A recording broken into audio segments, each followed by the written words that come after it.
എല്ലാവർക്കും നമസ്കാരം. ഇന്ന് നമ്മൾ തയ്യാറാക്കുന്നത് ഒരു നോർത്ത് ഇന്ത്യൻ കറിയാണ്, ഗിയ കി കോഫ്ത. ആദ്യം തന്നെ ഗിയ കഴുകി വൃത്തിയാക്കി തൊലി ചെത്തി അത് ഗ്രേറ്റ് ചെയ്തെടുക്കുക. ഗ്രേറ്റ് ചെയ്തെടുത്ത ഗിയ ഒരു പാത്രത്തിലേക്ക് മാറ്റി അതിൽ ആവശ്യത്തിന് കടലമാവ് ചേർക്കുക. ഞാൻ 1 കപ്പ് കടലമാവാണ് ഇവിടെ എടുത്തിരിക്കുന്നത്.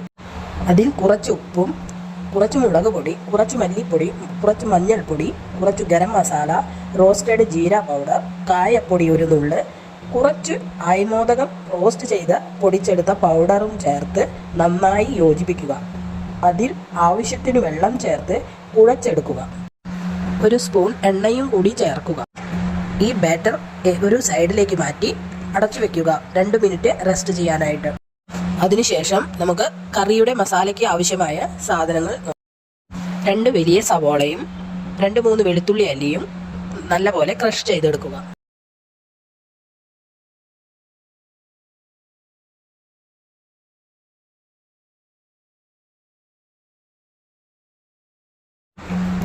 രണ്ട് വലിയ ടൊമാറ്റോയും 2 പച്ചമുളകും ക്രഷ് ചെയ്ത് മാറ്റിവെക്കുക. ഇനി നമുക്ക് പക്കവട തയ്യാറാക്കാം. അതിനായി ഒരു പാൻ ഗ്യാസിൽ വെച്ച് കുറച്ച് എണ്ണ ഒഴിച്ച് ചൂടാക്കുക. തയ്യാറാക്കി വെച്ചിരിക്കുന്ന ബാറ്ററിയിൽ നിന്നും കുറേശ്ശെയായി ചൂടായ എണ്ണയിൽ ഒഴിച്ച് വറുത്തു മുരിച്ചെടുക്കുക.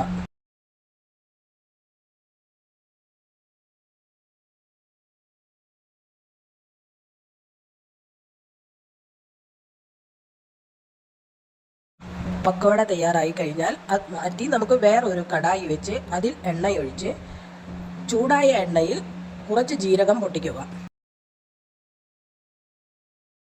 അതിൽ ക്രഷ് ചെയ്തു വെച്ചിരിക്കുന്ന സവോളയും ചേർത്ത് വഴറ്റിയെടുക്കുക. നന്നായി വഴണ്ടു കഴിഞ്ഞാൽ അതിൽ തക്കാളി ചേർക്കുക. തക്കാളിയും കറിവേപ്പിലയും ചേർത്ത് നന്നായി വഴറ്റി പാകാക്കുക. അതിനുശേഷം കറിക്ക് ആവശ്യമായ ഗ്രേവിക്ക് അനുസരിച്ച് മഞ്ഞൾപ്പൊടിയും മുളക് പൊടിയും മല്ലിപ്പൊടിയും അതിൽ കുറച്ച് വെള്ളം ചേർത്ത് കുഴച്ച് ചേർക്കുക. ഇത് നന്നായി വഴറ്റി പരുവമായി കഴിഞ്ഞാൽ അതിൽ കുറച്ച് പെരുംജീരകപ്പൊടിയും കുറച്ച് ഗരം മസാലയും കുറച്ച് കസൂരി മേത്തിയും ചേർത്ത് നന്നായി ഇളക്കി യോജിപ്പിക്കുക.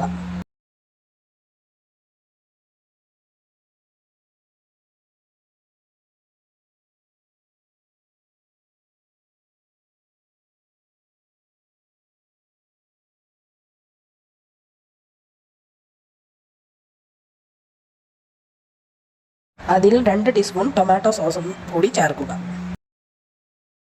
അതിൽ ആവശ്യത്തിന് തിളപ്പിച്ച വെള്ളം ചേർത്ത് കറി എത്ര ആവശ്യമുണ്ടോ അത്ര ഗ്രേവിയാക്കി തിളപ്പിച്ചെടുക്കുക. ഇത് ചേർത്തതിന് ശേഷം ഗ്രേവി കുറുകി കഴിഞ്ഞാൽ നമുക്ക് പക്കവട ചേർക്കാവുന്നതാണ്. പക്കവട ചേർത്തതിന് ശേഷം വേവിക്കേണ്ട ആവശ്യമില്ല. കുറച്ചു നേരം അടച്ചു വയ്ക്കുക. വീഡിയോ ഇഷ്ടമായെങ്കിൽ ലൈക്ക്, കമൻറ്റ്, ഷെയർ ചെയ്യൂ. ഇതുപോലത്തെ വീഡിയോ കാണുന്നതിന് വേണ്ടി എൻ്റെ ചാനൽ സബ്സ്ക്രൈബ് ചെയ്യൂ. Thanks for watching.